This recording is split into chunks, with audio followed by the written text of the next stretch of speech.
Class 9th का theorem 8.1 है, diagonals of a parallelogram divided into two congruent triangles. Given है ABCD एक parallelogram है, तो हमें इस तरह से लिख लेना चाहिए AB parallel to CD and AD parallel to BC। जो कुछ भी गिवन होता है मैं हमेशा उसको फिगर में मेंशन कर देती हूँ, ठीक है। आप इस तरह से एरो से आप पैरेलल लाइंस को शो करते हो। प्रूफ क्या करना है कि ये दोनों कॉन्ग्रुएंट ट्राइंगल्स है, ठीक है।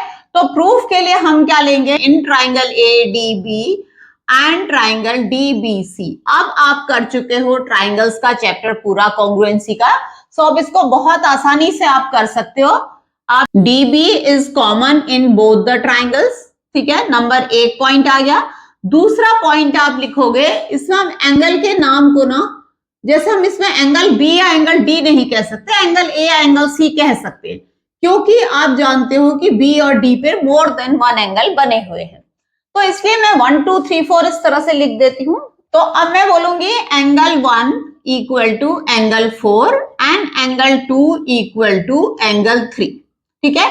एंगल 1 इक्वल टू एंगल 4 आप देखो इस तरह से Z बन रहा है और ये ऑल्टरनेट इंटीरियर एंगल्स बन रहे हैं, तो मैं लिखूंगी क्योंकि AB पैरेलल टू CD है। रीजन आपको हमेशा लिखना है जिस तरह से इसका रीजन है कॉमन।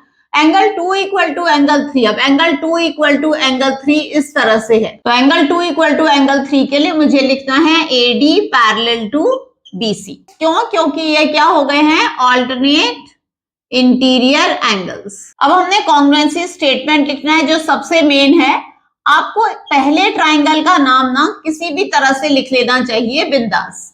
तो पहले आपने ट्राइंगल ABD लिख लिया, अब दूसरे ट्राइंगल का नाम आपको ना सोच समझ के लिखना है, क्योंकि अगर ये गलत हुआ तो आपकी सारी CPCT भी गलत हो जाएगी। एंगल्स की लोकेशन को हम पहले लिखते हैं।